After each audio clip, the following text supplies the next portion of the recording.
Okay. Hello दोस्तों, स्वागत करता हूं आप सभी का न्यू सीजन एकेडमी के यूट्यूब प्लेटफॉर्म पर। दोस्तों, भारतीय संविधान और राज्य व्यवस्था की हम क्लासेस कर रहे हैं। थ्योरी प्लस एमसीक्यूज क्लासेस हमारी होती हैं। कल हमने भारत के महान्यायवादी का टॉपिक पढ़ा था, जो कि भारत की कार्यपालिका में आता है। आज हमारा टॉपिक रहने वाला है भारत के प्रधानमंत्री और मंत्री परिषद।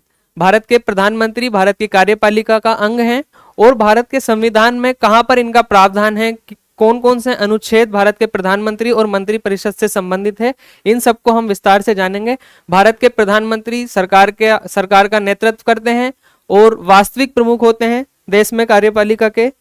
तो शुरू करते हैं अपने भारत के प्रधानमंत्री और मंत्री परिषद के टॉपिक को। ठीक है, भारत के प्रधानमंत्री और मंत्री परिषद।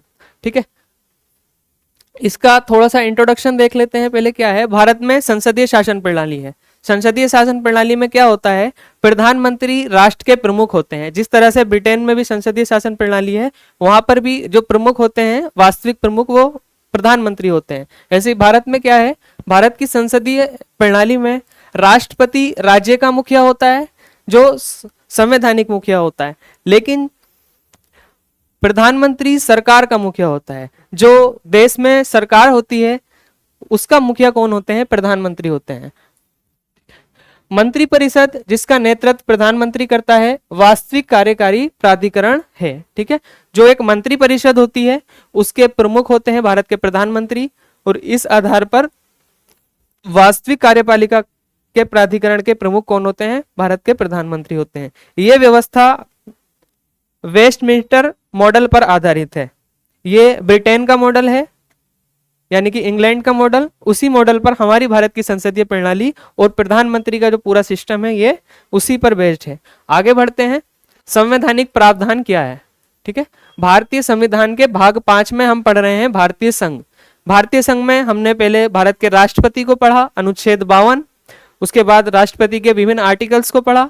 उसके बाद हमने भारत के उपराष्ट्रपति पढ़े, जो कि भारत की कार्यपालिका के दूसरे सर्वोच्च व्यक्ति हैं, यानी कि द्वितीय नागरिक उनको हम कहते हैं। तीसरा हमने पढ़ा उपराष्ट्रपति के बाद। उपराष्ट्रपति के बाद ही तीसरा आता है भारत के प्रधानमंत्री। भारत के प्रधानमंत्री, जो कि मंत्री परिषद के मुखिया होते हैं, वो हमारे कार्यकारी के अंग होते हैं। चौथा, हमने इसकी क्लास हमने महान्यायवादी की पहले कर ली है। महान्यायवादी भी भारतीय कार्यपालिका के अंग, एक तरह से अंग होते हैं। नेक्स्ट, भारतीय संविधान के भाग 5 के तहत अनुच्छेद 74, 75, 77, 78 और 88 मुख्य रूप से प्रधानमंत्री और मंत्री परिषद से संबंधित होते हैं। तो ये जो आर्टिकल्स है, आर्टिकल 74, 75, 77 है ना, 76 क्यों नहीं है यहाँ पर, क्योंकि 76 जो यहाँ पे बताता है भारत के महान्यायवादी को बताता है। ठीक है, महान्यायवादी क्योंकि मंत्री परिषद का हिस्सा नहीं होते हैं, इसलिए इनको अलग से रखा गया है। 78 और 88 भारत की प्रधानमंत्री और मंत्री परिषद से संबंधित हैं। आगे बढ़ते हैं, अब हम आर्टिकल 74 से शुरू कर देते हैं अपनी पूरी कहानी के। आर्टिकल 74 में क्या है। ठीक है, राष्ट्रपति को सहायता और सलाह देने के लिए मंत्री परिषद है। ठीक है, राष्ट्रपति को सहायता और सलाह देने के लिए एक मंत्री परिषद होगी, क्योंकि हमने आर्टिकल 52 में पढ़ा है भारत का एक राष्ट्रपति होगा, और उसी को राष्ट्रपति वाले चैप्टर में भी हम ये पढ़ चुके हैं कि राष्ट्रपति को सलाह देने के लिए और उनकी सहायता के लिए एक मंत्री परिषद होगी। ये प्रावधान भारतीय संविधान का आर्टिकल 74 यहाँ पर करता है। ठीक है, अब 74 का पहला पार्ट क्या कहता है। ठीक है, 74 में पहला क्लोज है, यह बताता है राष्ट्रपति को अपने कार्यों का प्रयोग करने में सहायता और सलाह देने के लिए एक मंत्री परिषद होगी, जिसका प्रधान प्रधानमंत्री होगा। यह आर्टिकल 74 का क्लोज 1 जो है, 74 का खंड 1, यह बताता है कि राष्ट्रपति को सहायता और सलाह देने के लिए एक मंत्री परिषद होगी, जिसका प्रधान प्रधानमंत्री होंगे। ठीक है, दूसरा है, इसी में दूसरा खंड है, इस प्रश्न की किसी न्यायालय में जांच नहीं की जाएगी कि क्या मंत्रियों ने राष्ट्रपति को कोई सलाह दी, और यदि दी तो क्या दी। ठीक है, इसका न्यायालय में जो है इसको नहीं ले जाया जा सकता, कि जो मंत्री परिषद ने राष्ट्रपति को क्या सलाह दी है या नहीं दी है। ठीक है, आगे बढ़ते हैं। अर्थात आर्टिकल 74(2) ने यह बताया है कि मंत्री परिषद की सलाह राष्ट्रपति के लिए क्या है, न्यायालय में ले जाने योग्य नहीं है। एक तरह से यहाँ पे उनको संरक्षण दिया गया है। आगे बढ़ते हैं। ठीक है, अब बात रही जो मंत्री परिषद सलाह देती है राष्ट्रपति को, उसका मूल संविधान में क्या प्रावधान था और वर्तमान में क्या स्थिति है। ठीक है, 42वां संवैधानिक संशोधन हुआ 1976 में। ठीक है, इसकी रूपरेखा क्या है, पहले राष्ट्रपति के पास जो है अधिकारों का दायरा थोड़ा ज्यादा था, लेकिन 1976 के समय 42वां संवैधानिक संशोधन हुआ। हम सभी जानते हैं देश में आपातकाल लगा हुआ था। ठीक है, 25 जून 1975 को देश में आपातकाल लगा। 42वें संशोधन के माध्यम से क्या किया, तत्कालीन प्रधानमंत्री इंदिरा गांधी जी ने इस संशोधन को किया, राष्ट्रपति मंत्री परिषद की सलाह मानने के लिए बाध्य कर दिया। ठीक है, मूल संविधान में ऐसा नहीं था। 42वें संवैधानिक संशोधन के माध्यम से प्रधानमंत्री ने अपनी शक्तियों का दायरा बढ़ाने के लिए क्या किया, 42वां संवैधानिक संशोधन किया और राष्ट्रपति को जो सलाह दी जाएगी मंत्री परिषद के द्वारा, राष्ट्रपति को मानने के लिए बाध्य कर दिया गया। ठीक है, तो ये एक ऐतिहासिक एक ये संवैधानिक संशोधन है, इसका बहुत महत्व है। 42वें संवैधानिक संशोधन के द्वारा मूल संविधान में काफी सारे परिवर्तन किए गए हैं, कुछ चीजें ऐड की गई हैं। ठीक है, उसके बाद क्या हुआ, प्रधानमंत्री की शक्तियां यहां पर बढ़ गई। प्रधानमंत्री कैसे, मंत्री परिषद का मुखिया प्रधानमंत्री ही तो होता है ना। दूसरा आर्टिकल 44, अब कालांतर में सरकार परिवर्तित हुई तो 1978 में मोरारजी देसाई की सरकार में क्या हुआ, 44वां संवैधानिक संशोधन हुआ और इसके माध्यम से यह कर दिया गया कि राष्ट्रपति मंत्री परिषद की सलाह को एक बार पुनर्विचार के लिए लौटा सकता है। ठीक है, एक बार पुनर्विचार के लिए क्या है, राष्ट्रपति जो मंत्री परिषद ने सलाह दी है उसको लौटा सकता है। ठीक है, लेकिन पुनर्विचार के बाद दी गई सलाह मानने के लिए बाध्य है। ठीक है, पुनर्विचार के बाद अगर मंत्री परिषद कोई सलाह देती है राष्ट्रपति को तो राष्ट्रपति उसे मानने के लिए बाध्य है। ठीक है, इस तरह से राष्ट्रपति को यहाँ पर एक आलोचना की जाती है हमारे देश में, रबर स्टाम्प। राष्ट्रपति को क्या कहा जाता है इस परिप्रेक्ष्य में, रबर स्टाम्प। ठीक है, अनेक जो आलोचक होते हैं वो इस रूप में राष्ट्रपति की आलोचना भी करते हैं, मतलब राष्ट्रपति के इस कार्यशैली की। आगे बढ़ते हैं आर्टिकल 75 पे। तो 74 हमारा आर्टिकल ये इतना था कि राष्ट्रपति को सलाह और मशवरा देने के लिए क्या होगी, एक मंत्री परिषद होगी। और दूसरा क्या है, मंत्री परिषद की जो सलाह है मंत्री परिषद ने दी है या नहीं दी है, इसका विचार न्यायालय में नहीं किया जा सकता है। नेक्स्ट आर्टिकल की बात करते हैं, आर्टिकल 75 की। आर्टिकल 75 का जो पहला उपखंड है उसमें यह है कि प्रधानमंत्री की नियुक्ति राष्ट्रपति करेगा। ठीक है, प्रधानमंत्री की नियुक्ति जो करेगा वो राष्ट्रपति करेगा और प्रधानमंत्री राष्ट्रपति के प्रसाद पर्यंत पद पर रहते हैं। ठीक है, और अन्य मंत्रियों की नियुक्ति भी राष्ट्रपति प्रधानमंत्री की सलाह पर करेगा। ठीक है, आर्टिकल 75 का जो क्लोज 1 है वो ये कहता है कि प्रधानमंत्री की नियुक्ति राष्ट्रपति करेंगे और प्रधानमंत्री की सलाह पर अन्य मंत्रियों की नियुक्ति भी राष्ट्रपति करेंगे। दूसरा एक 91 संवैधानिक संशोधन हुआ, इसके माध्यम से आर्टिकल 75 के खंड 1 में एक आर्टिकल ऐड किया गया, आर्टिकल ए। ठीक है, 2003 में यह संशोधन हुआ था। इसके माध्यम से यह किया गया कि मंत्री परिषद में प्रधानमंत्री सहित मंत्रियों की कुल संख्या लोकसभा के सदस्यों की कुल संख्या के 15% से अधिक नहीं होगी। ठीक है, तो एक ये सीमा यहां पर बांध दी गई कि जो मंत्री परिषद में कुल सदस्य होंगे वो कुल सदस्य संख्या के 15% से ज्यादा नहीं होंगे। दूसरा एक आर्टिकल इसी संवैधानिक संशोधन के माध्यम से जोड़ा गया, आर्टिकल 75(1)(b। ठीक है, पहले उपखंड में ही एक यहाँ पर बी नया आर्टिकल यहाँ पर ऐड किया गया। इसके माध्यम से क्या था, किसी राजनीतिक दल का सदस्य जो 10वीं अनुसूची के तहत संसद के किसी भी सदन के सदस्य के रूप में अयोग्य घोषित किया गया है, मंत्री के रूप में नियुक्त होने के लिए भी अयोग्य होगा। ठीक है, उस सदस्य को मंत्री के रूप में यहाँ पर नियुक्त नहीं किया जा सकता है। तो ये इतना सा यहाँ पर प्रावधान था, 2 ये नए आर्टिकल्स जोड़े गए थे। अब बात कर लेते हैं आर्टिकल 75 का जो खंड 2 है उसमें क्या है, मंत्री राष्ट्रपति के प्रसाद पर्यंत पद धारण करेंगे। जितने भी मंत्री होंगे, चाहे वो प्रधानमंत्री हो या अन्य जो भी मंत्री होंगे, वो सब राष्ट्रपति के प्रसाद पर्यंत पद धारण करेंगे। ठीक है। तीसरी चीज 75 का यहां पर तीसरा खंड है, मंत्री परिषद सामूहिक रूप से लोकसभा के प्रति उत्तरदायी होगी। ठीक है, सामूहिक, कलेक्टिव रेस्पॉन्सिबिलिटी यहां पर है, सामूहिक रूप से लोकसभा के प्रति उत्तरदायी होगी मंत्री परिषद। ठीक है, इसका अर्थ क्या है कि अगर सदन में कोई एक मंत्री कोई कथन अगर स्टेटमेंट देता है तो वो सभी मंत्रियों का स्टेटमेंट होगा। ठीक है, अर्थात सामूहिक रूप से यहां पर उत्तरदायी होंगे लोकसभा के प्रति। फोर्थ है यहां पर, किसी मंत्री के पद ग्रहण करने से पहले राष्ट्रपति उसे तीसरी अनुसूची में इस प्रयोजन के लिए दिए गए प्रपत्रों के अनुसार पद और गोपनीयता की शपथ दिलाएगा। ठीक है, आर्टिकल 75 का जो क्लोज 4 है इसमें क्या है, शपथ से संबंधित प्रावधान है, मंत्रियों की शपथ से संबंधित प्रावधान। और शपथ कौन दिलवाएंगे मंत्रियों को, भारत के राष्ट्रपति। कोई मंत्री, इसका क्लोज 5 है, कोई मंत्री जो लगातार 6 माह की अवधि तक संसद के किसी भी सदन का सदस्य नहीं है, उस अवधि की समाप्ति पर मंत्री नहीं रहेगा।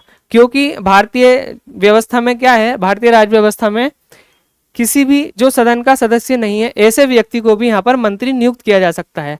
उसकी एक शर्त होती है कि 6 माह तक वो किसी भी सदन की सदस्यता ग्रहण कर ले।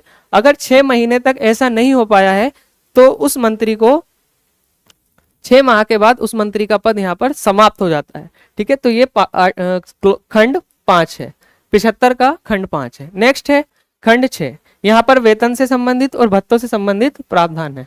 आर्टिकल 75 का जो खंड 6 है हमारा, ये मंत्रियों के वेतन और भत्तों से संबंधित प्रावधान करता है। और ये करता कौन है, यहाँ पर संसद को यह अधिकार है कि वे विधि द्वारा इसमें चेंजेस कर सकती है या इनको तय कर सकती है। ठीक है, नेक्स्ट है आर्टिकल 75 के बाद आता है आर्टिकल 76, बट 76 यहाँ पर मंत्री परिषद में नहीं आता है, वो हमने महान्यायवादी में पढ़ा है। 76 में क्या है, भारत के महान्यायवादी।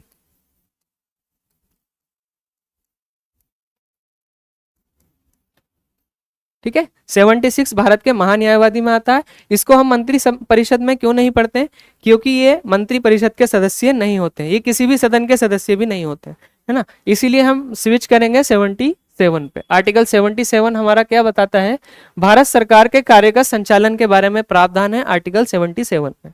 ठीक है, राष्ट्रपति के नाम से सभी कार्यकारी कार्य किए जाएंगे।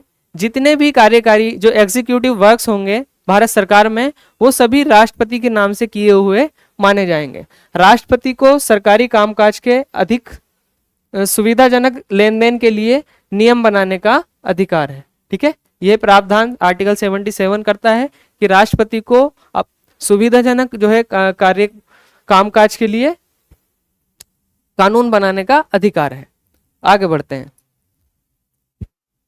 आर्टिकल 78 हमारा बताता है राष्ट्रपति को जानकारी आदि देने के संबंध में प्रधानमंत्री के कर्तव्य। ठीक है, यह कहा जाता है कि प्रधानमंत्री मंत्री परिषद और राष्ट्रपति के बीच की कड़ी है। ठीक है, प्रधानमंत्री एक तरफ, राष्ट्रपति और एक तरफ होती है हमारी मंत्री परिषद।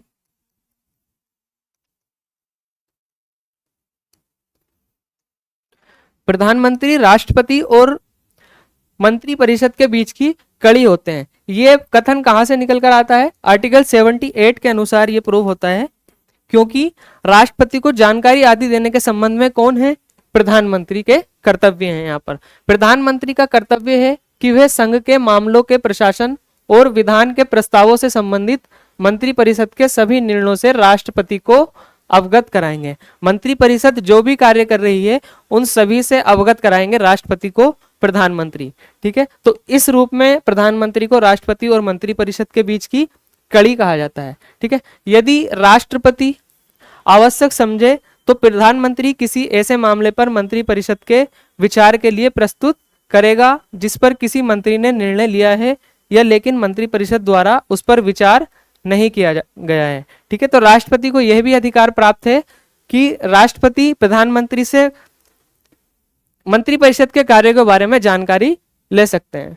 ठीक है, जानकारी आदि के संबंध में राष्ट्रपति के कार्य भी यहीं से आते हैं। नेक्स्ट आर्टिकल आता है हमारा मंत्री परिषद में, आर्टिकल 88। ठीक है, मंत्रियों के अधिकार के संबंध में ये जो आता है आर्टिकल 88 मंत्रियों के विशेष अधिकार के संबंध में बात करता है। आर्टिकल 88 में है कि सदन में बोलने का अधिकार है मंत्रियों को।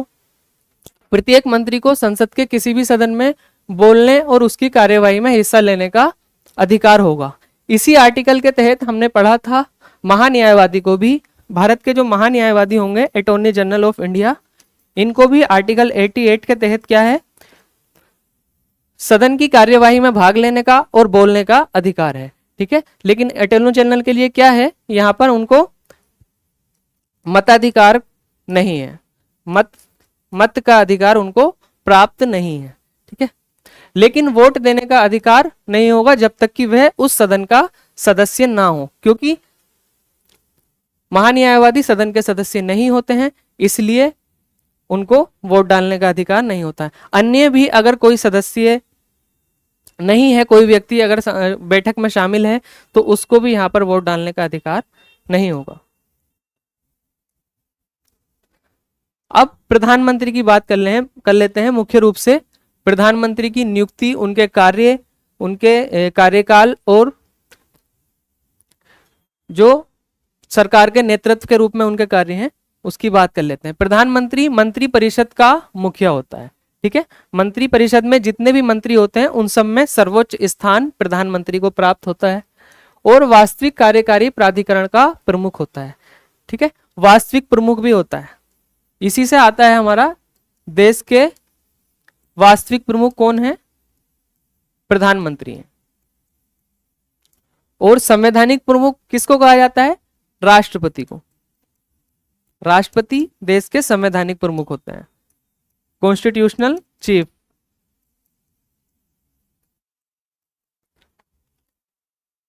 ठीक है, अब प्रधानमंत्री की नियुक्ति के बारे में क्या प्रावधान है, हमने 75 में पढ़ा है कि प्रधानमंत्री की नियुक्ति कौन करते हैं, राष्ट्रपति करते हैं। संविधान प्रधानमंत्री के चुनाव और नियुक्ति के लिए कोई विशिष्ट प्रक्रिया निर्धारित नहीं करता है। ठीक है, प्रधानमंत्री का डायरेक्ट यहाँ पर कोई इलेक्शन नहीं होता है।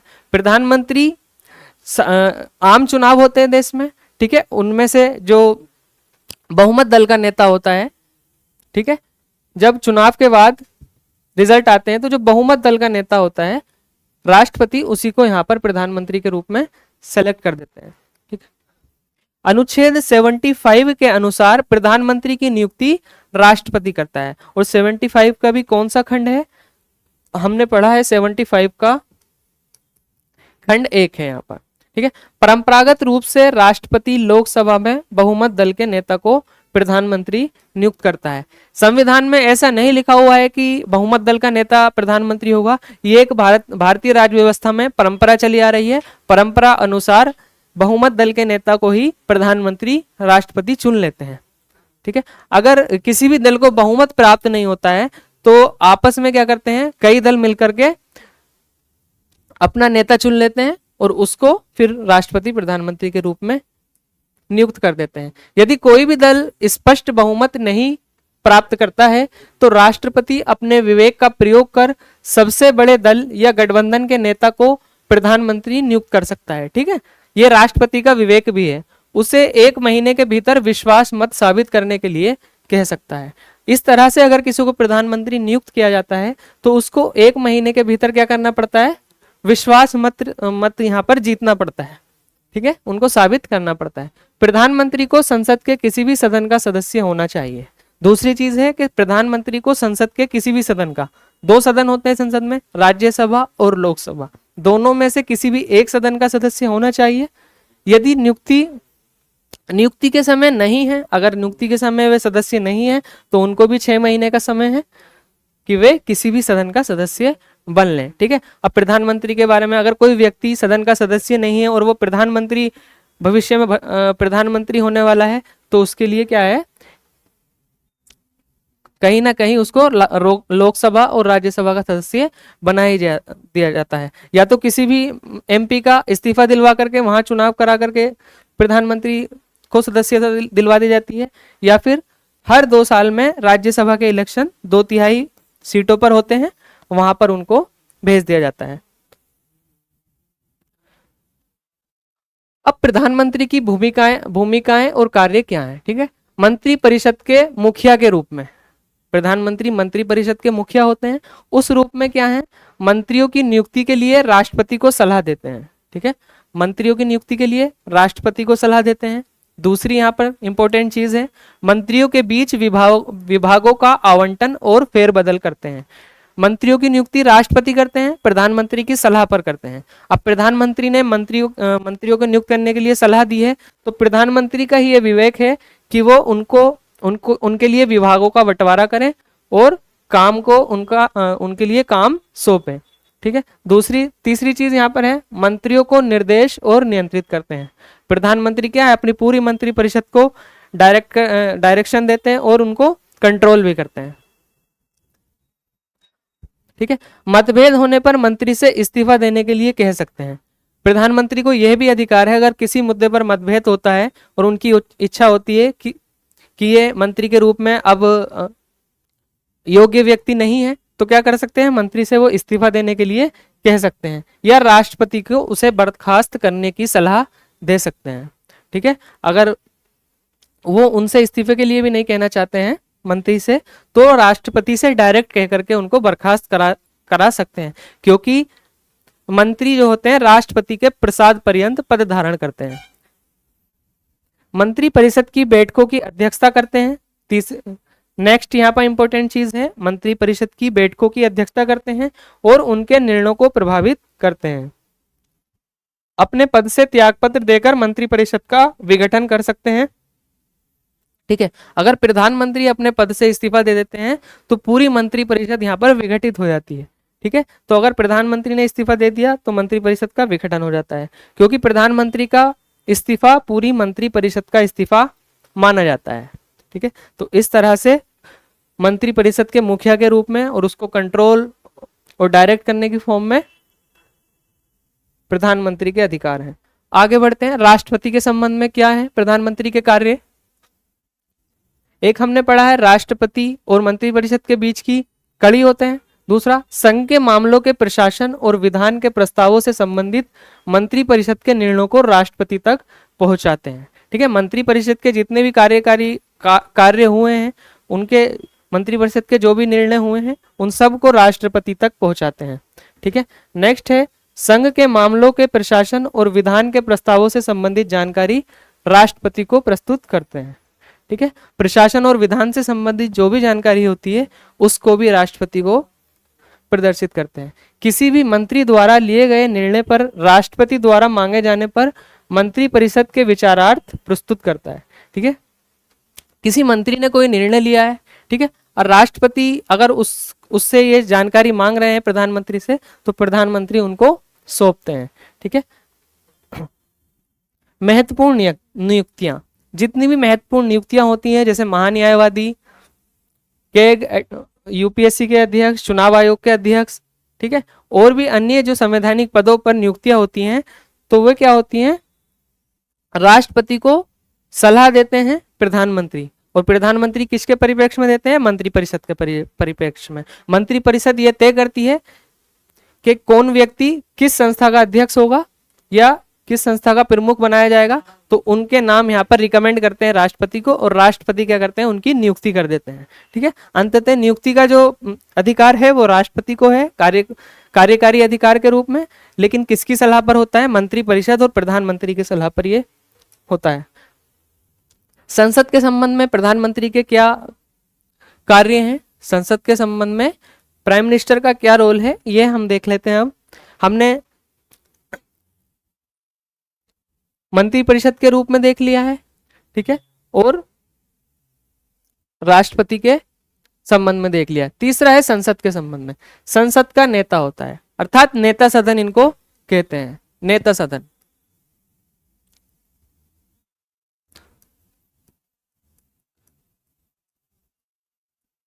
ठीक है। ये नेता सदन होते हैं प्रधानमंत्री। सत्रों के सत्रावसान और विघटन के संबंध में राष्ट्रपति को सलाह दे सकते हैं। संसद के सत्रों के सत्रावसान और विघटन के संबंध में राष्ट्रपति को सलाह दे सकते हैं कि उक्त समय पर जो है सत्रावसान कर दिया जाए और विघटन कर दिया जाए। तीसरी चीज यहाँ पर नीतियों की घोषणा करते हैं। ठीक है, जो भी नीतियां होती हैं सरकार की, संसद में उनकी घोषणा करते हैं। अन्य कार्य और शक्तियां क्या है प्रधानमंत्री की? ठीक है, मंत्रिपरिषद, राष्ट्रपति और संसद के संबंध में हमने देख लिया है। इसके अलावा भी प्रधानमंत्री के कुछ कार्य होते हैं। ठीक है, एक कार्यकारी निकाय है हमारे देश में, नीति आयोग। प्रधानमंत्री नीति आयोग के अध्यक्ष होते हैं। ठीक है, नेक्स्ट है राष्ट्रीय विकास परिषद, नेशनल डेवलपमेंट काउंसिल, इसके भी अध्यक्ष होते हैं। राष्ट्रीय एकता परिषद, अंतर्राज्यीय परिषद। अंतर्राज्यीय परिषद का जो प्रावधान है वो भारतीय संविधान के आर्टिकल 263 में है। ठीक है, और राष्ट्रीय जल संसाधन परिषद के अध्यक्ष होते हैं। इतने सारे निकाय हैं, इन सभी के क्या होते हैं? प्रधानमंत्री अध्यक्ष होते हैं। नीति आयोग, अंतर्राज्यीय परिषद, आपका राष्ट्रीय विकास परिषद, राष्ट्रीय एकता परिषद और राष्ट्रीय जल संसाधन परिषद, इन सभी के अध्यक्ष होते हैं प्रधानमंत्री।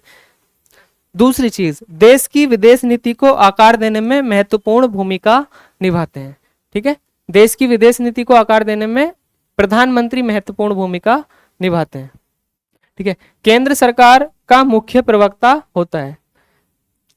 जो केंद्र सरकार होती है उसके मुख्य प्रवक्ता होते हैं प्रधानमंत्री। तीसरी चीज, आपदाओं के दौरान राजनीतिक प्रमुख होते हैं प्रधानमंत्री। ऐसे ही आपदा प्रबंधन प्राधिकरण जो है, राष्ट्रीय आपदा प्रबंधन प्राधिकरण एनडीएमए, उसके भी अध्यक्ष कौन होते हैं? प्रधानमंत्री होते हैं। अगर देश में आपदा की स्थिति बनती है तो फिर सर्वोच्च प्रमुख कौन होते हैं उन मामलों में? हमारे प्रधानमंत्री होते हैं और सत्तारूढ़ दल के नेता होते हैं। ठीक है, नेक्स्ट बात है सेवाओं का राजनीतिक प्रमुख होते हैं। ठीक है, कार्यकारी प्रमुख तो राष्ट्रपति होते हैं, लेकिन राजनीतिक प्रमुख कौन होते हैं? प्रधानमंत्री होते हैं। ठीक है, क्योंकि ये किसी राजनीतिक दल से ही बिलोंग करते हैं। अब ये प्रधानमंत्री की पूरी रूपरेखा थी। अब बात कर लेते हैं मंत्रिपरिषद की। ठीक है, मंत्रिपरिषद मंत्रियों का एक निकाय है। मंत्रिपरिषद है क्या? ये मंत्रियों का एक ग्रुप है, एक निकाय है जिसका नेतृत्व प्रधानमंत्री करते हैं। ठीक है, मंत्रिपरिषद के बारे में ये रहा। मंत्रिपरिषद का गठन आर्टिकल 74 के क्लोज 1 में हमने देखा, राष्ट्रपति को सलाह और सहायता के लिए एक मंत्रिपरिषद होगी, तो 74 क्लोज 1 में ये आ जाता है। नेक्स्ट है आर्टिकल 75 क्लोज 1A। इसमें क्या था कि मंत्रिपरिषद का जो आकार है वो 15% से ज्यादा नहीं होना चाहिए। ये प्रावधान कब लाया गया? 91 कॉन्स्टिट्यूशनल अमेंडमेंट एक्ट 2003 में ये लाया गया है। ठीक है, नेक्स्ट है मंत्रियों की नियुक्ति राष्ट्रपति द्वारा प्रधानमंत्री की सलाह पर की जाती है। ठीक है, अब जो मंत्रिपरिषद है उसमें जो मंत्री होते हैं उनकी कुछ श्रेणियां होती हैं। ठीक है, मुख्य रूप से 3 तरह के मंत्री होते हैं, कैबिनेट मंत्री, राज्य मंत्री और उप मंत्री। राज्य मंत्री भी 2 तरह के होते हैं, एक तो राज्य मंत्री और दूसरे राज्य मंत्री स्वतंत्र प्रभार वाले, जिनको किसी भी विभाग या मंत्रालय का स्वतंत्र प्रभार होता है। ठीक है, तो क्रम से इनको हम देख लेते हैं। मंत्रियों को उनके पद और महत्व के आधार पर सामान्यतः 3 श्रेणियों में वर्गीकृत किया जाता है। ठीक है, 3 श्रेणियां कौन कौन सी हैं? पहली होती है कैबिनेट मंत्री। ठीक है, कैबिनेट मंत्री में क्या है? कैबिनेट मंत्री या कैबिनेट मिनिस्टर्स, ये महत्वपूर्ण मंत्रालयों जैसे गृह मंत्रालय, रक्षा मंत्रालय, वित्त मंत्रालय और विदेश मंत्रालय, ठीक है, के प्रमुख होते हैं। ये जो महत्वपूर्ण मंत्रालय हैं इनके प्रमुख होते हैं कैबिनेट मंत्री। ये कैबिनेट की बैठकों में भाग लेते हैं और नीतियों के निर्माण में महत्वपूर्ण भूमिका निभाते हैं। यह मंत्रिपरिषद का केंद्रीय कोर है। ठीक है, ठीक है, इनको मंत्रिपरिषद का सेंट्रल कोर भी कहा जाता है। सेंट्रल कोर कौन कौन से ऐसे मंत्रालय हैं जो कैबिनेट मंत्री को दिए जाते हैं? गृह मंत्रालय, रक्षा मंत्रालय यहाँ पर, और वित्त मंत्रालय और विदेश मामलों का जो मंत्रालय होता है उनके मंत्री सभी जो है कैबिनेट मंत्री के रूप में आते हैं। दूसरा हमारा इंपॉर्टेंट है राज्य मंत्री। ठीक है, राज्य मंत्री दो तरह के होते हैं, स्वतंत्र प्रभार वाले और संलग्न। ठीक है, स्वतंत्र प्रभार वाले क्या होते हैं? स्वतंत्र प्रभार वाले या इंडिपेंडेंट चार्ज होता है इन पर। इन्हें छोटे मंत्रालय या विभागों का स्वतंत्र प्रभार दिया जाता है। इनका संबंध किसी अन्य मंत्रालय से नहीं होता है, ये अपने आप में मंत्री के रूप में ही होते हैं। मतलब जो मंत्रियों में ऊपर वाले होते हैं, टॉप वाले, उनके रूप में होते हैं। इन्हें छोटे मंत्रालयों या विभागों का स्वतंत्र प्रभार दिया जाता है और ये कैबिनेट मंत्रियों के अधीन नहीं होते हैं। ठीक है, ये मंत्री कैबिनेट मंत्रियों के अधीन नहीं होते हैं। हालांकि हम पढ़ेंगे कि जो राज्य मंत्री संलग्न वाले होते हैं ये कैबिनेट मंत्रियों के अधीन ही कार्य करते हैं। ठीक है, तो ये कैबिनेट मंत्रियों के अधीन नहीं होते हैं। ये कैबिनेट की बैठकों में तब भाग लेते हैं जब उनके मंत्रालय विभाग से संबंधित मामलों पर चर्चा होती है। ठीक है, कैबिनेट की बैठक जब होती है तो उसमें कैबिनेट मंत्री शामिल होते हैं, लेकिन स्वतंत्र प्रभार वाले मंत्री भी कैबिनेट की बैठकों में शामिल हो सकते हैं। कब शामिल हो सकते हैं? जब उनसे संबंधित मंत्रालय से संबंधित कोई बात अगर बैठक में है। ठीक है, दूसरा है संलग्न अटैच टाइप के जो राज्य मंत्री हैं या मिनिस्टर ऑफ स्टेट हैं, ये कैबिनेट मंत्रियों के साथ संबद्ध होते हैं। ठीक है, ये कैबिनेट मंत्री को जो है उनकी सहायता के रूप में, सहायक के रूप में मंत्री होते हैं और उनके मंत्रालयों में सहायता करते हैं। ये कैबिनेट की बैठकों में भाग नहीं लेते हैं। ठीक है, यहाँ पर राज्य मंत्रियों को कैबिनेट की बैठक में भाग लेने का अधिकार नहीं होता है, लेकिन जो स्वतंत्र प्रभार वाले राज्य मंत्री हैं वो कैबिनेट की बैठक में भाग ले सकते हैं।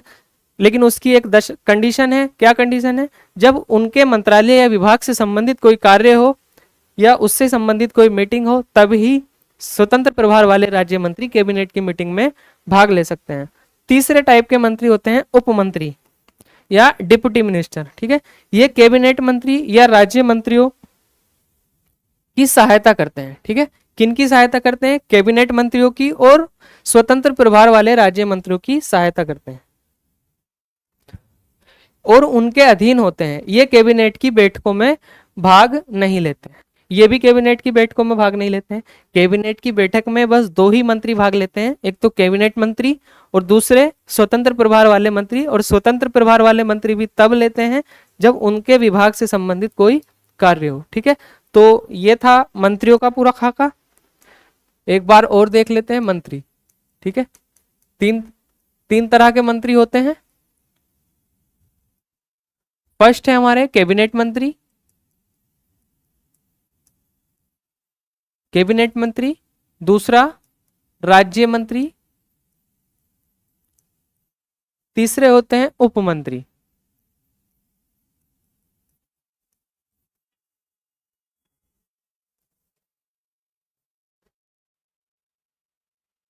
ठीक है, उप मंत्री।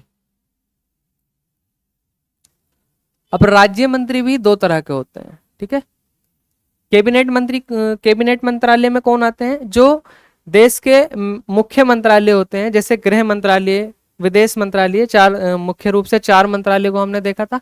ठीक है, राज्य मंत्री दो तरह के होते हैं, स्वतंत्र प्रभार वाले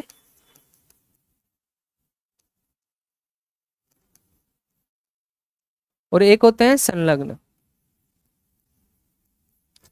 स्वतंत्र प्रभार और संलग्न। और तीसरे होते हैं उप मंत्री। ठीक है, स्वतंत्र प्रभार वाले राज्य मंत्री जो हैं ये अलग से किसी मंत्रालय के ही मुखिया होते हैं। ठीक है, लेकिन यहाँ पर कैसे मंत्रालय होते हैं? छोटे मंत्रालय होते हैं, छोटे मंत्रालय,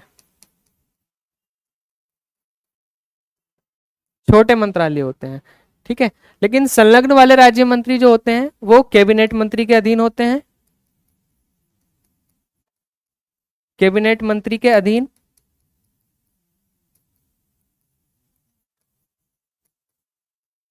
दूसरी चीज, अगर छोटे मंत्रालयों में भी किसी का अगर वर्क ज्यादा है तो उनको भी यहाँ पर राज्य मंत्री दे दिए जाते हैं। तो यहाँ पर स्वतंत्र प्रभार वाले के राज्य मंत्रियों के अधीन भी ये होते हैं, स्वतंत्र प्रभार वाले राज्य मंत्रियों के अधीन। ठीक है, और तीसरे होते हैं उप मंत्री। ये भी उप मंत्री भी कैबिनेट मंत्री और स्वतंत्र प्रभार वाले राज्य मंत्रियों के लिए सहायक के रूप में कार्य करते हैं। ठीक है,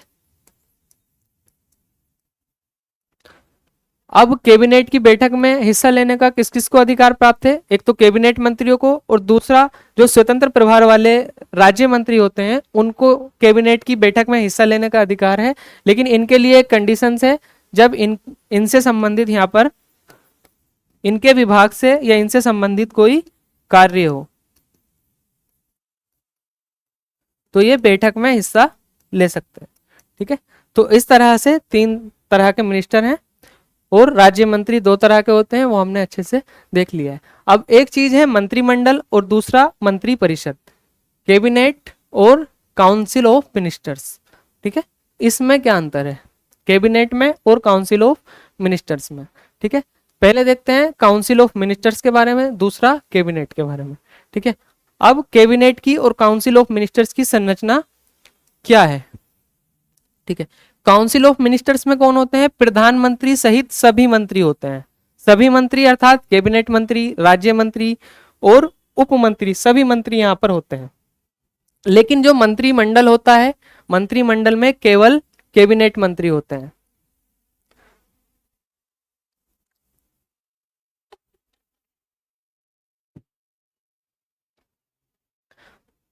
ठीक है, संरचना ये हो गई है। इसके बाद आकार की बात कर लेते हैं। आकार में कौन बड़ा होगा? जिसमें ज्यादा सदस्य हैं। यहाँ पर मंत्री परिषद में सदस्य ज्यादा हैं क्योंकि सभी मंत्री यहाँ पर शामिल हो गए हैं, तो ये एक बड़ा निकाय होगा। और जो मंत्रिमंडल होगा ये एक छोटा निकाय होगा। बड़े निकाय इसमें लगभग 60 से 70 मंत्री होते हैं और कैबिनेट में अर्थात मंत्रिमंडल में लगभग 15 से 20 मंत्री यहाँ पर शामिल होते हैं। इनका कार्य क्या होता है? काउंसिल ऑफ मिनिस्टर्स का नीतियों का निर्धारण, सरकार के समग्र कार्यों का संचालन। ठीक है, और इनका नीतियों का निर्धारण, मंत्री परिषद के निर्णयों को अंतिम रूप देना। ठीक है, मंत्री परिषद नीतियों का निर्धारण करती है, कार्यों का संचालन करती है, लेकिन इन्हीं कार्यों को जो मंत्री परिषद ने किए हैं इनको अंतिम रूप देती है मंत्रिमंडल। ठीक है, अब संवैधानिक प्रावधान क्या है? आर्टिकल 74 और 75 में विस्तृत, ठीक है, विस्तार से हमने देख लिया है। और जो मंत्रिमंडल है अनुच्छेद 352 में केवल एक बार, ठीक है, जोड़ा गया। आर्टिकल 352 में इसका उल्लेख है संविधान में मंत्रिमंडल शब्द का। ठीक है, मंत्रिमंडल शब्द पूरे संविधान में एक बार आता है। कहां पर? 352 में। 44वें संवैधानिक संशोधन द्वारा इसको जोड़ा गया है और मूल संविधान में ये नहीं था, क्योंकि आर्टिकल 352 क्या है? राष्ट्रीय आपात से संबंधित है। ठीक है, राष्ट्रीय आपात से संबंधित है।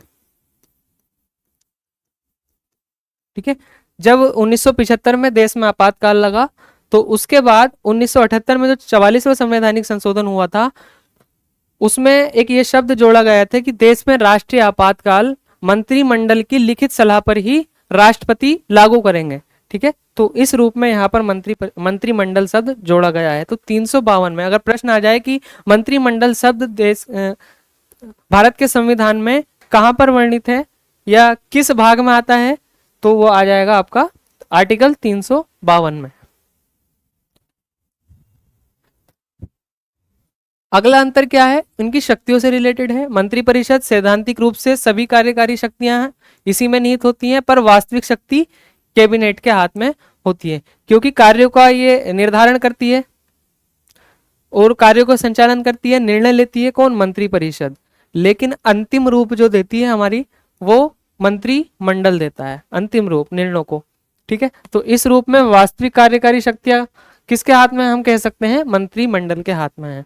ठीक है, अब उत्तरदायित्व की बात कर लेते हैं। जो इनकी रेस्पॉन्सिबिलिटी है, सामूहिक उत्तरदायित्व है। सामूहिक रूप से लोकसभा के प्रति उत्तरदायी है मंत्री परिषद। मंत्री परिषद के लिए सामूहिक उत्तरदायित्व का आधार है। ठीक है, और ये क्या है? मंत्रिमंडल मंत्री परिषद के लिए सामूहिक उत्तरदायित्व का आधार है। आगे बढ़ते हैं। अब ये जो सिद्धांत है सामूहिक उत्तरदायित्व और व्यक्तिगत उत्तरदायित्व, इसका क्या अर्थ है? ठीक है, मंत्री परिषद के जो 2 सिद्धांत हैं, ये कलेक्टिव रेस्पॉन्सिबिलिटी। ठीक है, पहले देख लेते हैं कलेक्टिव रेस्पॉन्सिबिलिटी। कलेक्टिव रेस्पॉन्सिबिलिटी का जो प्रावधान है वो संविधान के आर्टिकल 75 के खंड 3 में है। ठीक है, मंत्री परिषद सामूहिक रूप से लोकसभा के प्रति उत्तरदायी होती है। इसका अर्थ है कि सभी मंत्री अपने कार्यों और नीतियों के लिए संसद के प्रति संयुक्त रूप से उत्तरदायी हैं। ठीक है, अलग अलग मंत्री का भी अगर कोई कार्य होता है तो वो संसद के प्रति संयुक्त रूप से उत्तरदायी होते हैं। ठीक है, ठीक है। यहाँ पर एक कथन इंपॉर्टेंट हो जाता है, एक साथ तैरते हैं और एक साथ डूबते हैं।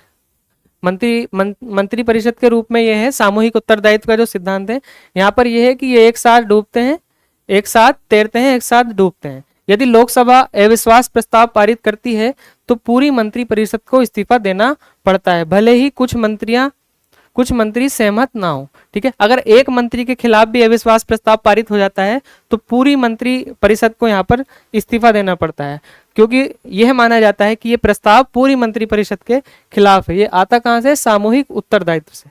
ठीक है, तो सामूहिक उत्तरदायित्व का ये पूरा महत्व है, आर्टिकल 75 खंड 3 में इसका उल्लेख है। आगे बढ़ते हैं। प्रत्येक मंत्री को कैबिनेट के निर्णयों का समर्थन करना चाहिए, भले ही उनके व्यक्तिगत रूप से वे उस निर्णयों को पसंद ना करते हों।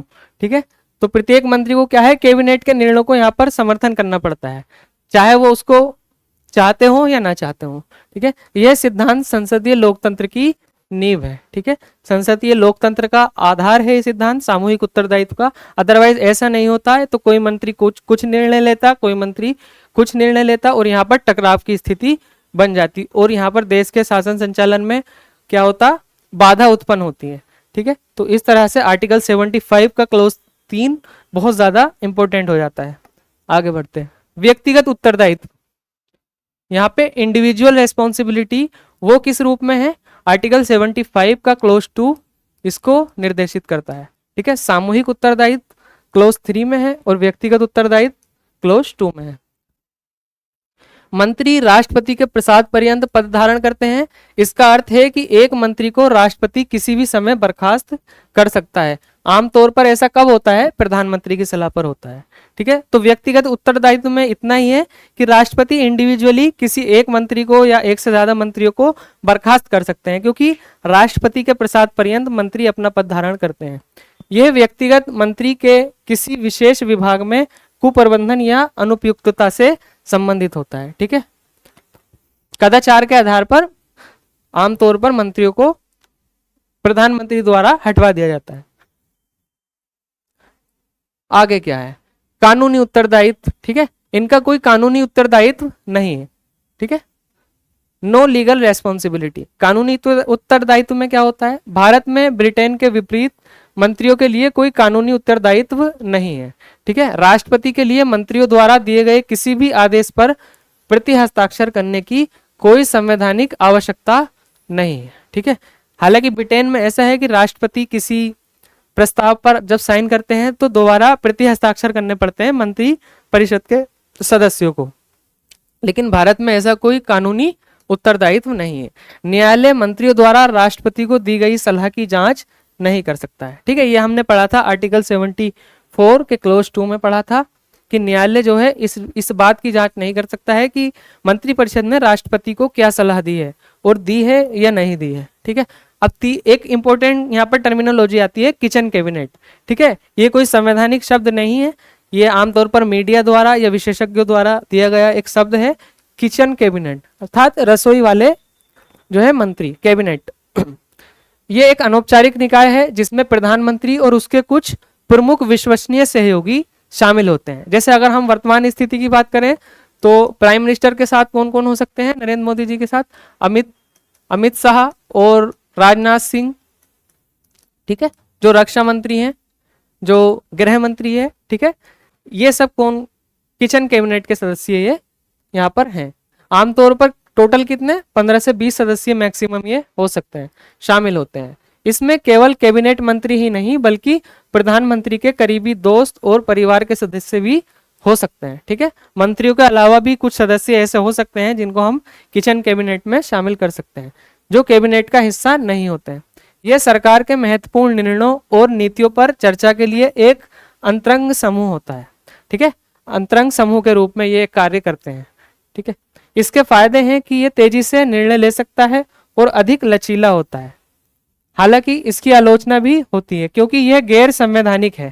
ठीक है, क्योंकि संविधान में तो ऐसी कोई व्यवस्था है नहीं इस आधार पर इसकी आलोचना होती है और कैबिनेट के वास्तविक प्राधिकरण को कमजोर कर सकता है। और इस रूप में भी आलोचक इसकी आलोचना करते हैं कि जो वास्तविक कैबिनेट है उसके कार्यों में ये बाधा डाल सकता है, ठीक है, क्योंकि ये गैर संवैधानिक एक संकल्पना है इस आधार पर, लेकिन इसकी प्रोडक्टिविटी भी कहीं ना कहीं ज्यादा है, निर्णय लेने में ये क्या कर सकता है, कहीं ना कहीं सहायता कर सकता है। महत्व और कार्यप्रणाली, ठीक है, मंत्री परिषद और प्रधानमंत्री का ओवरऑल महत्व क्या है और कार्यप्रणाली क्या है। फर्स्ट बात कर लेते हैं नीति निर्धारण की। मंत्री परिषद सरकार की नीतियों को तैयार करती है और उन्हें लागू करती है। पहली चीज हो गई है नीति निर्धारण में भूमिका। दूसरी विधायी कार्य, ठीक है, विधायी कार्यों में मंत्री परिषद का अहम रोल है। अधिकांश सरकारी विधेयक संसद में कौन पेश करते हैं, मंत्री परिषद के सदस्य ही पेश करते हैं। जितने भी विधेयक होते हैं आमतौर पर अधिकांश मंत्री परिषद के सदस्यों द्वारा ही पेश किया जाता है। तीसरी चीज है यहाँ पर बजट निर्माण, ठीक है, मंत्री परिषद के सदस्य बजट निर्माण करते हैं। उसमें मुख्य भूमिका किसकी होती है, वित्त मंत्री की। वित्त मंत्री के माध्यम से बजट तैयार करना और उसे संसद में प्रस्तुत करना, ठीक है। आगे प्रशासनिक नियंत्रण होता है। यह विभिन्न सरकारी विभागों और मंत्रालयों के कामकाज पर नियंत्रण रखती है, ठीक है। अंतर्राष्ट्रीय संबंध, अंतर्राष्ट्रीय संबंध क्या है, विदेश नीति का संचालन और अंतर्राष्ट्रीय समझौतों पर हस्ताक्षर करना। आपातकालीन शक्तियां, ठीक है, आपातकाल के दौरान महत्वपूर्ण निर्णय लेना, यह भी हमारी मंत्री परिषद ही लेती है, ठीक है। आगे बढ़ते हैं, प्रधानमंत्री की शक्तियां और स्थिति का विकास, ठीक है। प्रधानमंत्री की जो शक्तियां हैं और उनकी स्थिति का विकास किस आधार पर है, प्रधानमंत्री की शक्तियां और स्थिति कई कारकों पर निर्भर करती हैं। पहला है व्यक्तिगत व्यक्तित्व, ठीक है, व्यक्तिगत व्यक्तित्व। मजबूत और करिश्माई प्रधानमंत्री अपनी शक्तियों का अधिक प्रभावी ढंग से प्रयोग कर सकते हैं, ठीक है। प्रधानमंत्री अपनी शक्तियों का मंत्री परिषद से इतर जाकर भी प्रभावी ढंग से कार्यों के संचालन के लिए क्या कर सकते हैं, प्रयोग कर सकते हैं। लोकसभा में बहुमत, ठीक है, पूर्ण बहुमत वाली अगर सरकार होती है तो महत्वपूर्ण निर्णय लेने में उसको क्या होती है, आसानी होती है। पूर्ण बहुमत वाली सरकार में प्रधानमंत्री अधिक शक्तिशाली होता है। गठबंधन सरकार में ऐसा नहीं होता है क्योंकि सबके अपने अपने मत होते हैं। कुछ निर्णयों कुछ मामलों के क्या है, जो गठबंधन के सदस्य होते हैं उनमें राजी नहीं होते हैं, तो पूर्ण बहुमत वाली जो सरकार होती है वहां पर प्रधानमंत्री ज्यादा शक्तिशाली होता है। दल के भीतर स्थिति, ठीक है, यदि प्रधानमंत्री अपने दल का निर्विवाद नेता है तो उसकी स्थिति फिर दल में भी मजबूत होती है, जैसे वर्तमान स्थिति हम देख सकते हैं, ठीक है। राष्ट्रीय और अंतर्राष्ट्रीय परिस्थितियों में भी क्या है, संकट काल में प्रधानमंत्री की भूमिका और शक्तियां बढ़ जाती हैं, ठीक है। जैसे अभी हमने देखा हाल ही में पाकिस्तान से तनाव की स्थिति हुई, तो इस रूप में प्रधानमंत्री की यहां पर भूमिका बढ़ जाती है, ठीक है, महत्वपूर्ण निर्णय लेने में और सभी स्थितियों को देखने में। राष्ट्रपति के साथ संबंध के बारे में क्या है, राष्ट्रपति के साथ सामंजस्यपूर्ण संबंध होने पर प्रधानमंत्री का कार्य सुगम होता है, ठीक है। अगर प्रधानमंत्री का राष्ट्रपति से तालमेल बना रहता है तो कार्यों को करने में क्या रहती है, आसानी रहती है। अब बात करते हैं, नेक्स्ट आता है हमारे पास प्रधानमंत्री कार्यालय, ठीक है, पीएमओ, इसको हम शॉर्ट में पीएमओ बोल देते हैं। प्रधानमंत्री कार्यालय क्या है, ठीक है। प्रधानमंत्री कार्यालय एक स्टाफ एजेंसी है जो प्रधानमंत्री को उसके आधिकारिक कर्तव्यों के निर्वहन में सहायता करती है, ठीक है। पीएमओ में बहुत सारे कर्मचारीगण होते हैं जो प्रधानमंत्री के कार्यों को, प्रधानमंत्री है ना, आधिकारिक रूप से उनकी प्रधानमंत्री की मदद करते हैं। यह सीधे प्रधानमंत्री के अधीन कार्य करता है, ठीक है। प्रधानमंत्री कार्यालय सीधे प्रधानमंत्री के अधीन कार्य करता है। इसका मुख्य कार्य प्रधानमंत्री को सलाह और प्रशासनिक सहायता प्रदान करना, विभिन्न मंत्रालयों के बीच समन्वय स्थापित करना, ठीक है। तो पीएमओ का महत्वपूर्ण कार्य यह है कि पीएमओ अदर्स जो मिनिस्ट्रीज होती हैं उन सब में समन्वय स्थापित करने का काम करता है और नीतियों के कार्यान्वयन की निगरानी भी यहाँ पर पीएमओ करता है, ठीक है।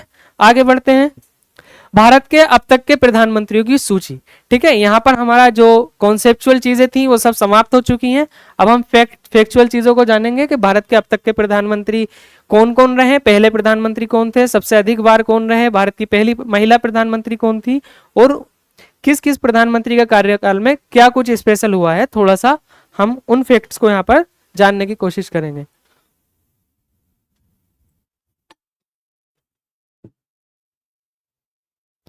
ठीक है, तो 1947 से, क्योंकि अंतरिम सरकार बनी थी हमारी 1947 में।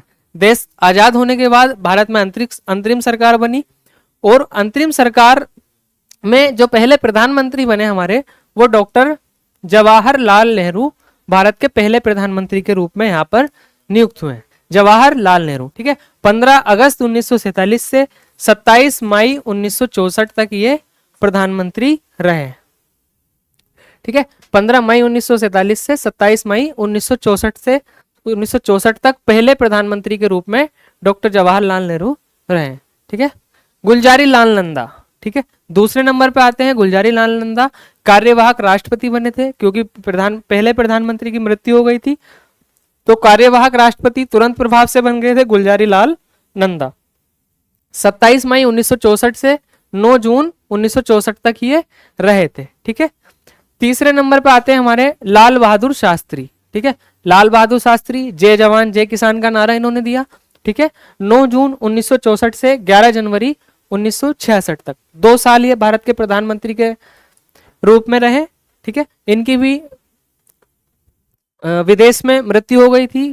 फिर पुनः गुलजारी लाल नंदा भारत के चौथे प्रधानमंत्री के रूप में यहाँ पर कार्यवाहक प्रधानमंत्री के रूप में नियुक्त किए गए 11 जनवरी 1966 तक। 1966 से 24 जनवरी 1966 तक ये प्रधानमंत्री रहे।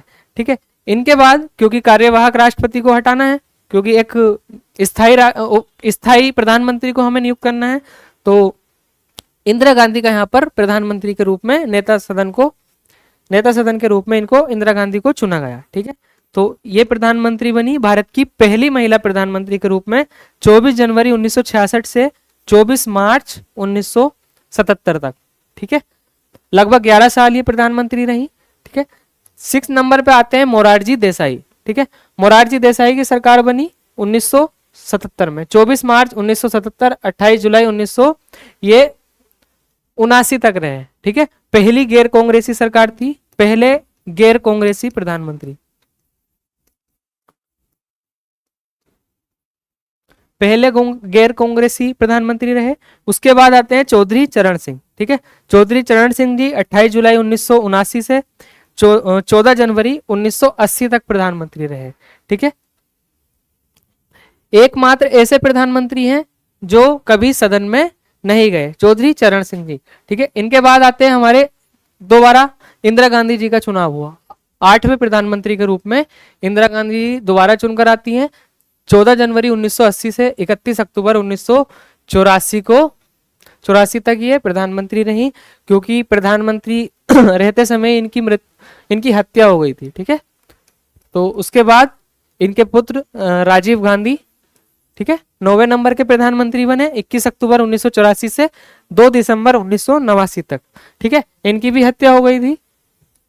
ठीक है, 1989 तक ये प्रधानमंत्री रहे। इनके बाद आते हैं वीपी सिंह, विश्वनाथ प्रताप सिंह, 2 दिसंबर 1989 से, ठीक है, 10 नवंबर 1990 तक। ठीक है, विश्वनाथ प्रताप सिंह यहाँ पर प्रधानमंत्री रहे। 11वें प्रधानमंत्री के रूप में चंद्रशेखर जी आए 1990 से 1991 तक। फिर पीवी नरसिम्हा राव 12वें प्रधानमंत्री के रूप में नियुक्त हुए, और 1991 से 1996 तक प्रॉपर 5 ईयर इन्होंने अपने कंप्लीट किए सरकार के। फिर उसके बाद आते हैं 13वें नंबर पे अटल बिहारी वाजपेयी जी। ठीक है, 16 मई 1996 से 1 जून 1996 तक रहे।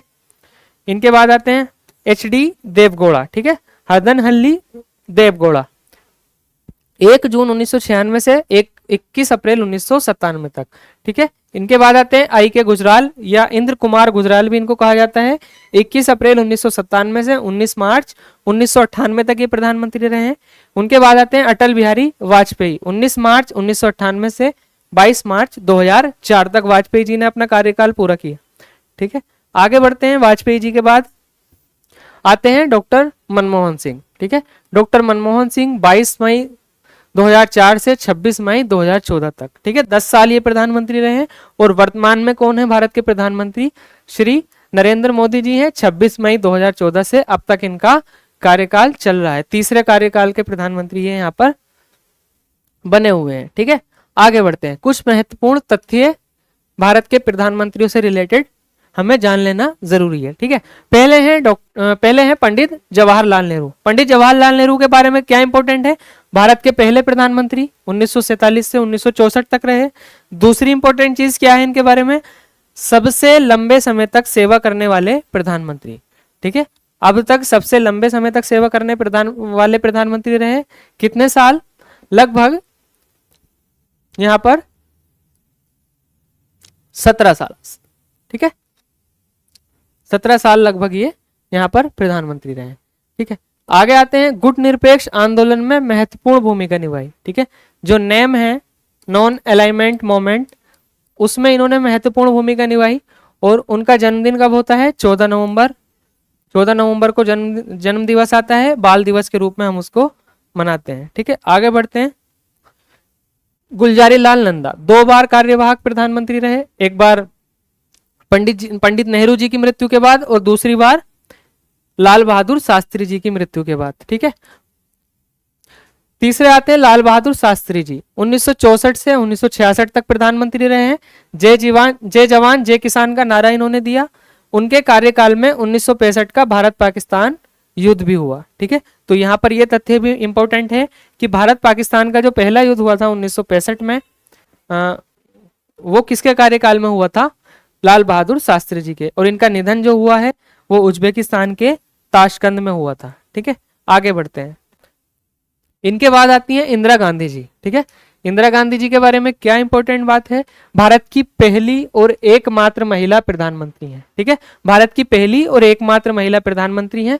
गरीबी हटाओ अभियान के लिए जानी जाती है। इनका इंपॉर्टेंट नारा था गरीबी हटाओ, ये अभियान इन्होंने चलाया था। 1971 के बांग्लादेश मुक्ति युद्ध में भारत को जीत दिलाई, ठीक है। यहाँ पर इसीलिए इनको आयरन लेडी भी कहा जाता है। 1975 से 77 तक आपातकाल लगाया गया, है ना। काफी ऐतिहासिक ये घटना है। भारत में 25 जून 1975 को आपातकाल लगाया गया, ठीक है। ये आपातकाल भारत में ऑलरेडी चल रहा था।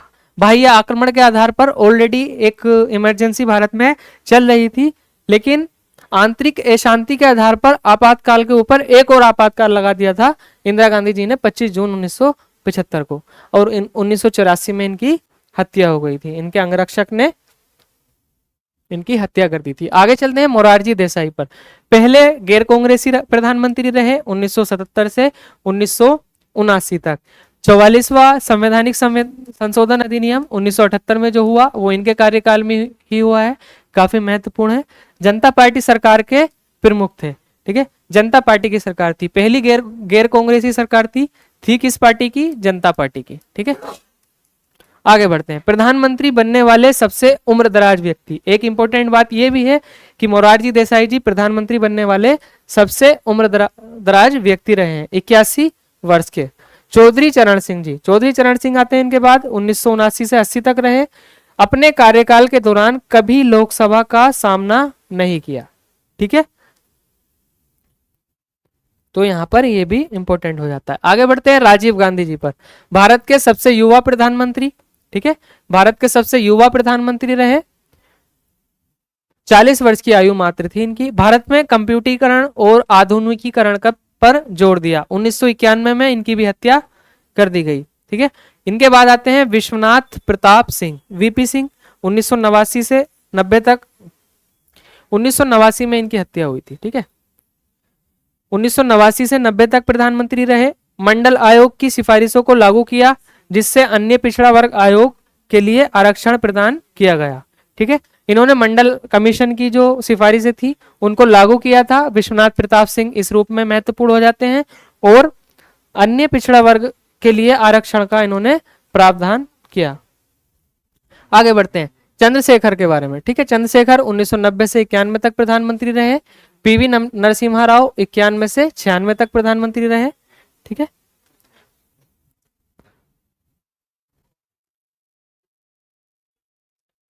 पीवी नरसिम्हा राव भारतीय अर्थव्यवस्था को उदार बनाने के लिए भारतीय आर्थिक सुधारों के जनक कहा जाता है, ठीक है। पीवी नरसिम्हा राव को, क्योंकि इनके कार्यकाल के दौरान ही भारत में आर्थिक सुधार हुए थे। एलपीजी रिफॉर्म्स जिनको हम कहते हैं, लिबरलाइजेशन, प्राइवेटाइजेशन एंड ग्लोबलाइजेशन, ठीक है। अटल बिहारी वाजपेयी 3 बार भारत के प्रधानमंत्री रहे, 1996, 1998 में रहे 99 तक, और 1999 से 2004 तक। भारतीय जनता पार्टी के प्रमुख नेता थे। उनके कार्यकाल के दौरान भारत ने पोखरण सेकंड परमाणु परीक्षण किया था। ठीक है, पोखरण का जो राजस्थान में परमाणु परीक्षण हुआ था वो अटल बिहारी वाजपेयी जी के कार्यकाल में ही हुआ था। और सर्व शिक्षा अभियान इनके कार्यकाल में ही शुरू हुआ था। जो महत्वपूर्ण अभियान है भारत में शिक्षा को बढ़ावा देने के लिए, सर्व शिक्षा अभियान। ठीक है, इनके बाद आते हैं एच डी देवगौड़ा। ठीक है, 1996 से 97 तक भारत के प्रधानमंत्री रहे। इसके बाद इंद्र कुमार गुजराल। ठीक है, इंद्र कुमार गुजराल को ये क्योंकि भारत के पूर्व में विदेश मंत्री भी रह चुके थे, तो गुजराल सिद्धांत के रूप में इनका महत्व है। भारत के छोटे पड़ोसियों के साथ विदेशी संबंधों में गैर पारस्परिकता के लिए इनको गुजराल सिद्धांत के लिए जाना जाता है। इन्होंने गुजराल सिद्धांत दिए थे भारत के जो छोटे पड़ोसी देश हैं उनके साथ संबंधों को मजबूत करने के लिए। ठीक है, मनमोहन सिंह आते हैं 2004 से 2014 तक। वित्त मंत्री के रूप में भी इन्होंने कार्य किया। जब पीवी नरसिम्हा राव की सरकार थी तो इन्होंने वित्त मंत्री के रूप में कार्य किया था। 1990 के दशक में भारत के आर्थिक सुधारों का श्रेय इनको दिया जाता है। महत्वपूर्ण आर्थिक विकास की अवधि की देखरेख की। ठीक है, एकमात्र ऐसे प्रधानमंत्री भी थे जो भारत के रिजर्व बैंक के गवर्नर भी रहे। ठीक है, आरबीआई के गवर्नर भी ये रहे थे।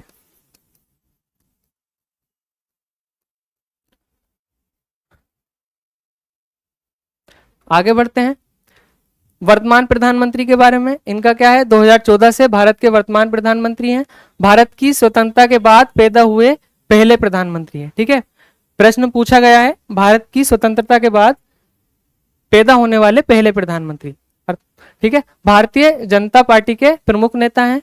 प्रमुख पहलों में इनकी क्या क्या इनके प्रमुख कार्य हैं, स्वच्छ भारत अभियान, make in India, digital India. ठीक है,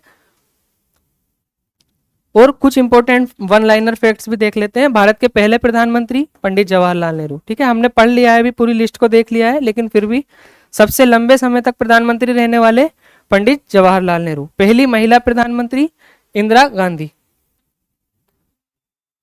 ठीक है, नेक्स्ट है सबसे कम समय तक प्रधानमंत्री रहने वाले व्यक्ति कौन है, गुलजारी लाल नंदा। क्योंकि ये कार्यवाहक प्रधानमंत्री के रूप में ही 2 बार रहे। एक बार राजेंद्र प्रसाद जी, एक बार पंडित जवाहरलाल नेहरू जी की मृत्यु के बाद, और दूसरी बार जो लाल बहादुर शास्त्री जी की मृत्यु के बाद। ठीक है, पहले गैर कांग्रेसी प्रधानमंत्री कौन है। ठीक है, पहले गैर कांग्रेसी प्रधानमंत्री हैं मोरारजी देसाई। पद ग्रहण करते समय किसी सदन के सदस्य न रहने वाले प्रधानमंत्री। ठीक है, जब प्रधानमंत्री के रूप में इन्होंने पद ग्रहण किया है तो संसद के किसी भी सदन के सदस्य नहीं थे। PV Narasimha Rao, H D Deve Gowda, इन्हें 6 महीने के भीतर सदस्य बनना पड़ा। ठीक है, तो 2 प्रधानमंत्री ऐसे थे जो पद धारण करते समय किसी भी सदन के सदस्य नहीं थे। राज्यसभा सदस्य रहते हुए प्रधानमंत्री बनने वाले, क्योंकि भारत में अधिकांश प्रधानमंत्री जो रहे हैं वो लोकसभा के सदस्य रहे हैं। वर्तमान प्रधानमंत्री भी लोकसभा के सदस्य हैं, लेकिन ऐसे कौन प्रधानमंत्री थे जो राज्यसभा के सदस्य थे। तो पहले नंबर पे आती हैं इंदिरा गांधी जी, दूसरे नंबर पे एच डी देवगौड़ा, तीसरे इंद्र कुमार गुजराल, और चौथे डॉक्टर मनमोहन सिंह। ठीक है, एक से अधिक बार प्रधानमंत्री बनने वाले, जो एक से ज्यादा बार प्रधानमंत्री रहे हैं, जवाहरलाल नेहरू, इंदिरा गांधी जी, अटल बिहारी वाजपेयी और मनमोहन सिंह, और वर्तमान में जो प्रधानमंत्री हैं नरेंद्र मोदी जी, इनका तीसरा कार्यकाल चल रहा है। ठीक है, नेक्स्ट है अब भारत के प्रधानमंत्री को यहाँ पर कंक्लूड करते हैं। भारत के प्रधानमंत्री और मंत्रिपरिषद संघ की कार्यकारी प्रणाली के लिए केंद्र बिंदु हैं। ये सामूहिक रूप से देश के शासन और प्रशासन के लिए जिम्मेदार हैं। प्रधानमंत्री सरकार का प्रमुख होता है। ठीक है, जो केंद्र में सरकार होती है उसके प्रमुख होते हैं, और वास्तविक प्रमुख भी इनको कहा जाता है, और मंत्रिपरिषद के माध्यम से अपनी शक्तियों का ये प्रयोग करते हैं। जबकि मंत्रिपरिषद सामूहिक रूप से लोकसभा के प्रति उत्तरदायी होती है, जो भारत की संसदीय लोकतांत्रिक व्यवस्था की आधारशिला है। ठीक है, तो इस रूप से हमारी प्रधानमंत्री की क्लास यहाँ पर प्रधानमंत्री और मंत्रिपरिषद की कंप्लीट होती है। पूरी संवैधानिक व्यवस्था को हमने पढ़ा। ठीक है, कल हम क्वेश्चंस करेंगे प्रधानमंत्री से रिलेटेड। काफी सारे क्वेश्चंस हैं, कॉन्सेप्चुअल और फैक्चुअल क्वेश्चन, सभी को मैं यहाँ पर लगाए हुआ हूं। ठीक है, तो आज की क्लास को हम यहीं पे समाप्त करते हैं। उम्मीद करता हूं वीडियो आपको अच्छी लगी होगी। चैनल पर बने रहिए, कल हमारी प्रश्नों की क्लास होगी यहाँ पर। ठीक है, पढ़ाई करते रहिए अच्छे से। धन्यवाद।